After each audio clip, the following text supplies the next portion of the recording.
afternoon, everyone. How are you? How's that box lunch?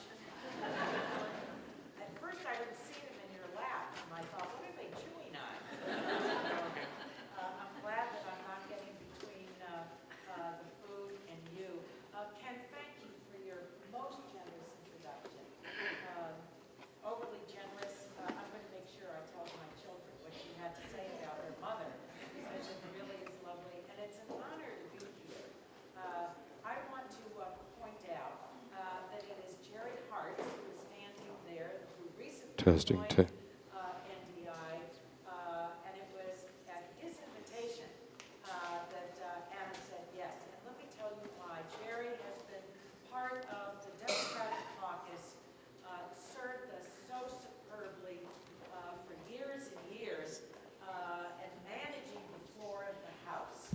And there couldn't be anything as important as that. So NDI's newest treasure is our treasure as well. So thank you, Jerry. And I want to recognize Governor Dean, the former chairman, former governor, but also former chairman of the Democratic National Committee.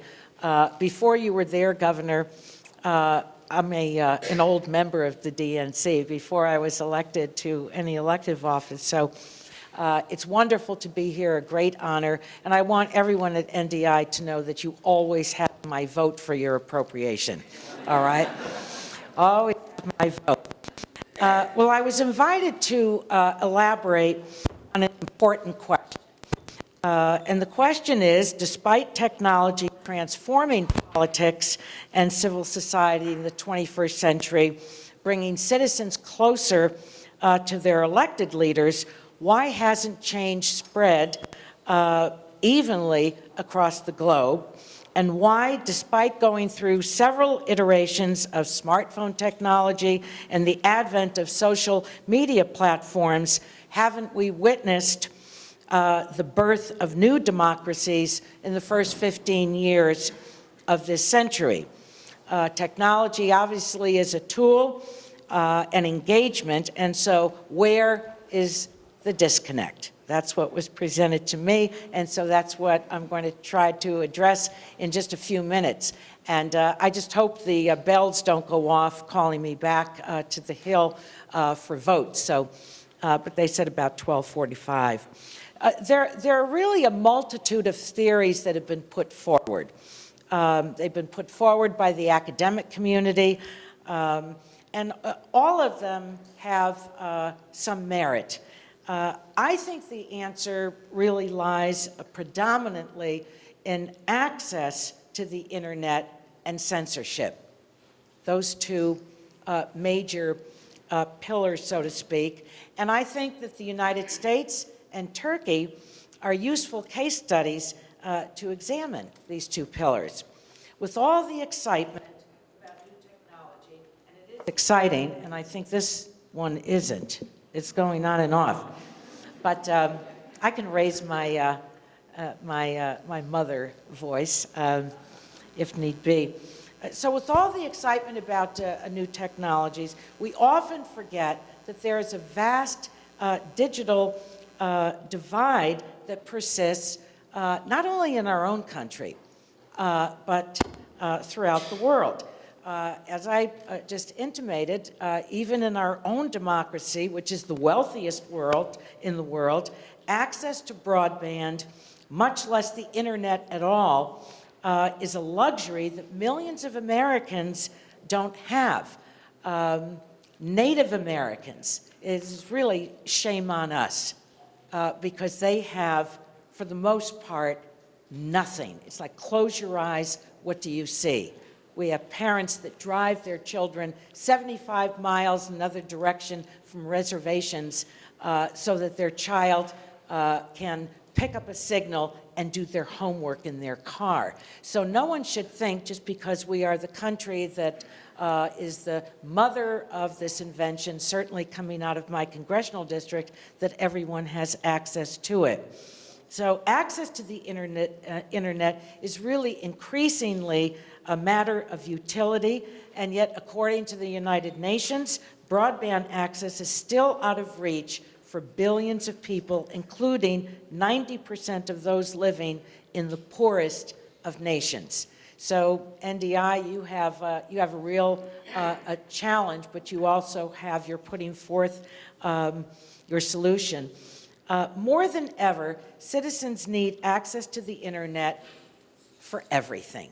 It's not only healthcare, it's commerce, it's education, and very importantly, civic engagement. Yet, instead of millions of digital natives, there are far too many that haven't even entered our technological world precisely because they don't have access to its very backbone. Like the US, Turkey, a relatively successful democratic power, although I think that small d has been diminishing, nearly half of its households lack broadband connectivity. Traditional media, such as television and radio, are the primary channels of political information, and those can be manipulated very easily, as you know. This was painfully evident during the 2013 Gezi protest, when the government-sponsored news was the primary information source for Turkish citizens. Another way to think of it is to imagine every person in the world being given a free smartphone. But those smartphones all lack a critical element: connectivity. And without it, without that connectivity, that smartphone is really reduced to being a calculator. So if you don't have connectivity, you really don't, you can't carry forward and have the individual or people across a country or a community be able to experience what that smartphone can bring. So the impact of the lack of internet access on engagement is compounded when it's coupled with a government censorship. Essential to the question of whether citizens around the world can take advantage of these tools is access to an open internet, and that's why here, just down the street, in our own government, in Congress, there is an enormous pitched battle over a free and open internet. I know the academic term is used a great deal, net neutrality, but this is something that, if it goes another way, it will change the landscape of the internet as we know it. And it needs to be free of government control. Free of government control. During the 2012 World Conference on International Communications, known as WICIT, I know that you have stayed up at night thinking about that term. It took place in Dubai. We saw firsthand nations around the globe who do not share our values and our vision for maintaining the free flow of information across the internet. In other words, the internet is something that is menacing to them. I remember raising the subject matter when I was in Cuba earlier this year, and I asked the leaders of the government, are you ready for this? Are you open enough for this? Of course, they didn't want to answer, but it was a question worth placing on the table. In practice, a lot of this has manifested itself in the blocking of popular social media sites, which obviously are used daily by millions around the world to share ideas, news, and their beliefs.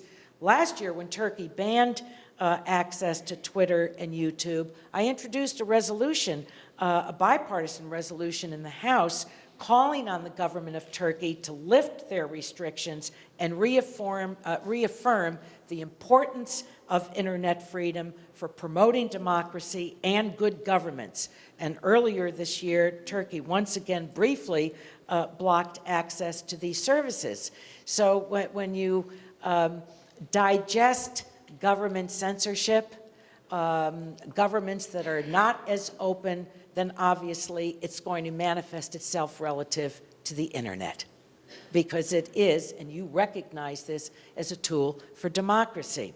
Well, I should say, where do we go from here? What can be done? I want to thank NDI because you're providing real leadership, thoughtful leadership of highly innovative work on the civic engagement front. And the world has changed. There are so many things that come between those who govern and those who are governed. And that engagement, and if that link isn't there, the breakdown has even more consequences than the past. Because if you're not connected, you simply don't know what's going on and fill in the blank in terms of what can happen. Who goes and then fills that space and how they fill it is a question that not only needs to be examined, but deeply appreciated in terms of its manifestations. Now, nearly 3 years ago, NDI hosted a 2-day conference in my district in Silicon Valley, and which is obviously, and I know my colleagues are tired of hearing me saying what a distinguished place it is, but it is the epicenter of innovation in our country. And the topic that NDI took on was governing democratically in a tech-empowered world. So it's not just a hot subject matter. This is serious business. And we know in terms of our own democracy how fragile it can be. How fragile it can be. Who says what, and how the discoloration begins to take place. I think you know what I'm referring to. At any rate, as was described at the time of this April 2013 conference, democratic institutions, including governments, parliaments, and political parties, have often really been slower to take advantage of the new technologies to engage their citizens. I can tell you that when our country was attacked, there was no way for members to communicate with each other. No one knew where anyone else was. We didn't know where to go. We didn't know where the leadership was. We knew nothing. And so we were dependent on the airwaves. And but we couldn't get too close to the airwaves because we had to abandon our offices where our TV sets are, and it was hard to get to any place. I think many of you remember that horrible day. So as an elected official committed to strengthening the vibrancy of our own democracy and helping people across our country and around the world who are really fighting to build and strengthen their own democratic systems, today's unveiling of NDI's cloud-based DemTools 2.0 is really timely and vitally important. Now, through the power, and I've examined it. I was asking David Grossman, who's standing right there, who's the wind beneath my sails. I always say, if I don't have the people that work with me, I'm only one person. I simply can't get anything done without them. So I asked David to do a deep dive into what you're doing so that I would understand it. So I'm not complimenting you on something that I didn't read about and carefully study. It's very, this is a tool that is essential. It's not just something that is nice to have. The intellectual and the creative capital of the tech sector, please understand this, is being harnessed to transform global politics and a better engagement of citizenry around the world. That's really saying something very large, very important, and highly impactful. And to be successful, in deploying these new technologies, particularly in developing nations. Connectivity and affordability have to be a central focus. They have to be a central focus. So I commend NDI, obviously, for making these, this package, this DemTools 2.0, both free and open sourced. Free and open sourced. And because of those two items, it eliminates really a critical barrier to adoption. And NDI can't do this alone, particularly in countries that lack connectivity or face limited broadband infrastructure. And I know very well what those barriers are, and they become so significant in keeping people out or being them allowed to come into the 21st century. And knowledge is power. When citizens are engaged because they are connected, that is extraordinarily powerful. It's transformative for the engagement of citizens. So, the empowerment of political institutions to utilize new technologies is really going to require both greater scale, because scale matters in all of this, as well as a deeper partnership between the democracy and the human rights communities, the tech foundations, the philanthropic investment firms, the for-profit people, as well as the telecom sectors, and then, of course, the government. But it requires pulling in all of that. So it's a big undertaking.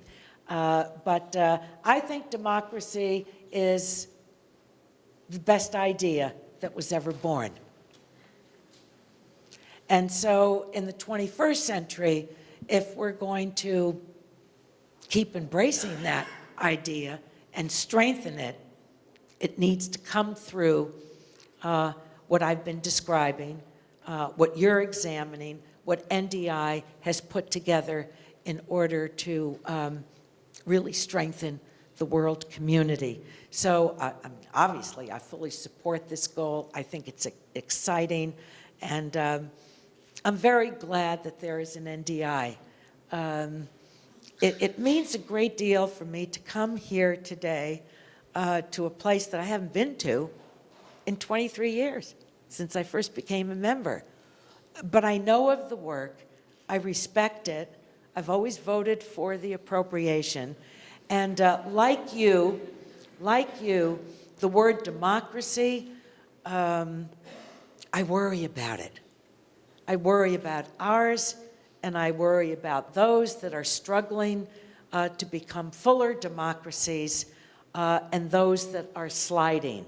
And so this is, in many ways, a celebration for me, but you are also a real source of inspiration to me on the heels of hearing what's coming out of presidential candidates, and that people around the world look to us. They look to the United States and everything that we say and do. NDI is going to uplift the world community with this undertaking, and will push away the negativity that is about us right now. Let me put it that way. So thank you so much for inviting me here. Thank you for the magnificent work that you do. And I will long remember Ken's very generous introduction, and even more importantly, that you would choose me to come and address you. It's been a real honor and privilege. Thank you, all of you, and I wish you all my best in this undertaking. Thank you.